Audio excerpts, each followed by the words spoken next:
Hello friends, ये book है family wisdom. Writer हैं रॉबिन शर्मा। आज मैं आप लोगों को इस एपिसोड में fourth mastery of the family leader बताऊंगी। To be an excellent parent, become an excellent person.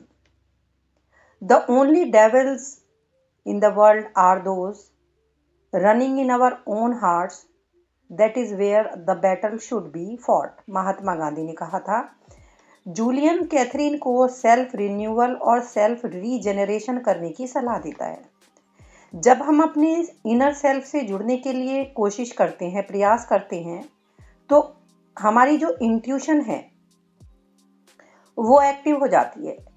Catherine कहती है कि मेरा टाइम बिजनेस में इन्वेस्ट करने के बजाय अब मैं खुद को बिल्ड करने में भी लगाऊंगी। If everybody was satisfied with himself, there would be no heroes. I mean, जो लोग बड़ा जीवन जीना चाहते हैं, बिग लाइफ जीना चाहते हैं, पर्सनली, प्रोफेशनली, स्पिरिचुअली, वो कभी भी खुद से सेटिस्फाई नहीं होते। वो अपने आप को पुश करते रहते हैं और अच्छा बनने के लिए। अपना पोटेंशियल, अपनी कैपेसिटी, अपनी ग्रोथ स्ट्रॉन्ग करते हैं, वाइज बनते हैं, इफेक्टिव बनते हैं। ऐसा भी नहीं है कि हमें जो मिला हुआ है हमें उससे प्यार नहीं होना चाहिए। हमें उसके लिए ग्रेटिट्यूड होना चाहिए, हमें ग्रेटफुल होना चाहिए। सिंपली कहें तो आपको अपनी लर्निंग से सेटिस्फाइड नहीं होना चाहिए। अपनी लाइफ को लगातार बेटर बनाते रहने की कोशिश करते रहना चाहिए। इसके लिए राइटर कहते हैं कि जैसे एक गार्डन, इसके लिए हम एक मेटाफर की तरह से यूज़ कर सकते हैं। जैसे गार्डन को कल्टीवेट करने के लिए उसको ध्यान रखना पड़ता है, केयर से, अटेंशन से आप उसको ब्यूटीफुल बना सकते हैं। So is life and people.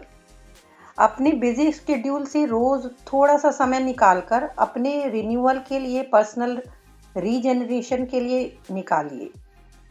उससे आपको बहुत पॉजिटिव रिजल्ट मिलेंगे लाइफ के सभी एरियाज़ में। दूसरों की हेल्प करने से पहले अपनी हेल्प कीजिए। जैसे कि एयरक्राफ्ट में जब बताया जाता है उड़ने से पहले कि जो मास्क है वो आपको पहले खुद पहनना चाहिए। इसी तरह बच्चों को अच्छी चीज़ें, ग्रेट थिंग्स और ग्रेट थॉट्स देने से पहले हमें खुद प्रैक्टिस करनी चाहिए पेरेंट्स को, और खुद को प्यार देना चाहिए। तभी आप अपने बच्चों को भी प्यार दे पाएंगे। सेल्फ रिन्यूअल आपको एक हैप्पी पर्सन बनाएगा। कैथरीन पूछती है ऐसी कौन कौन सी चीज़ें हैं जो वो रिन्यू होने के लिए यूज़ कर सकती है। तो जूलियन कहता है कि फर्स्ट ऑफ ऑल, जितना जल्दी हो सके आप शुरुआत करो, यानी दिन की शुरुआत जल्दी करो। जैसे सुबह आप जल्दी उठोगे तो आप सूर्य को देखोगे, सुबह घूमने जाओगे, अच्छी किताबें पढ़कर शुरुआत कर सकते हो, इंस्पायरिंग बुक्स, बच्चों से इंटरेक्ट कर सकते हो, और इससे तुम्हारा उनके साथ रिलेशन भी अच्छा होगा। आप इमेजिन करो, जल्दी उठने से तुम्हारे पास पूरी लाइफ कुछ एक्स्ट्रा आवर्स होंगे।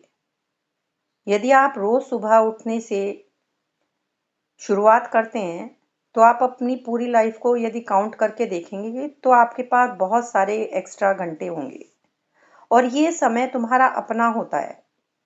तुम इस समय मेडिटेट करो, विजुअलाइज करो, अपने पूरे दिन के वर्क को प्लान करो, अपनी लिए अच्छा म्यूज़िक सुनो। इसके अलावा अपनी हेल्थ का ध्यान रखो। जूलियन कहता है कि तुम्हारी बॉडी तुम्हारा टेम्पल है। In a sound body rest a sound mind.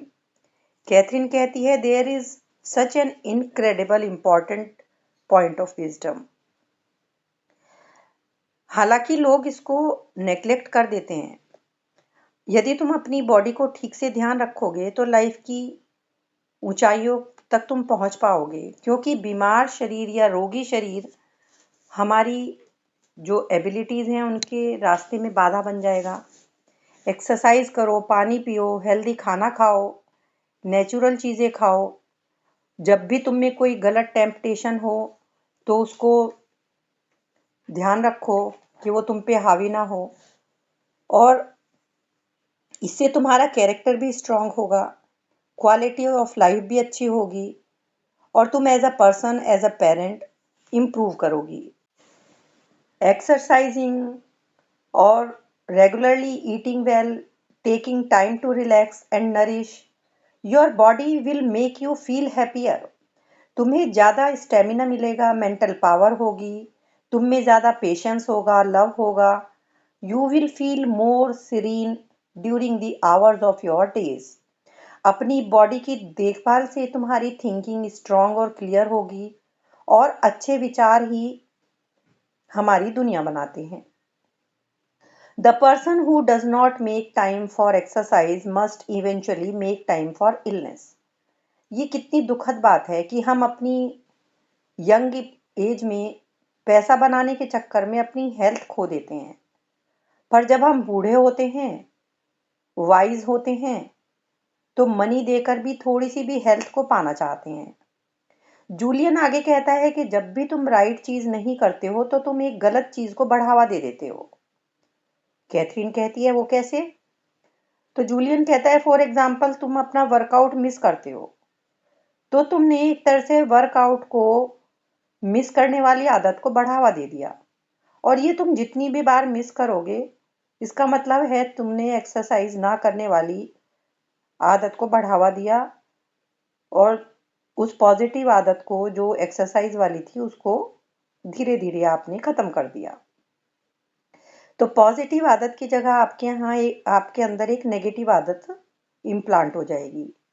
यदि तुमने किसी को एक बार थैंक यू नहीं बोला, तुमने मिस कर दिया, तो एक्चुअल में तुमने थैंक यू ना बोलने वाली आदत को बढ़ावा दे दिया, क्योंकि हो सकता है ये तुम फिर बार बार करो।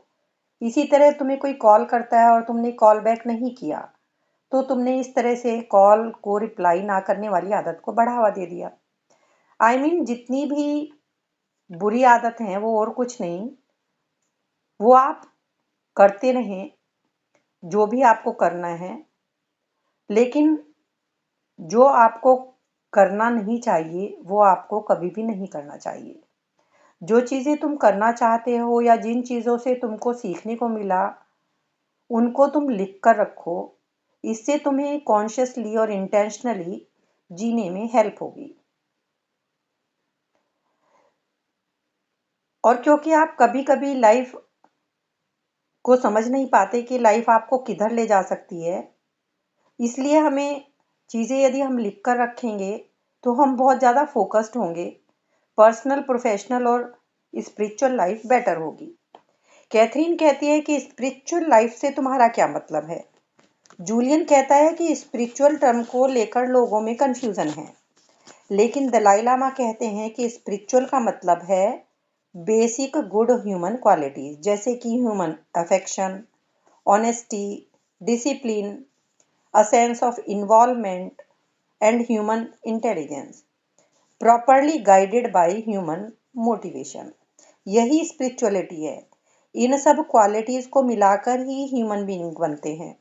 और जब हम जन्म के समय पैदा हुए थे तो हम सब स्पिरिचुअल ही थे। We are all born as essentially spiritual being, perfect in our imperfection। Unfortunately जैसे जैसे हम बड़े होते गए, हम में नेगेटिव पैटर्न बढ़ने लगे।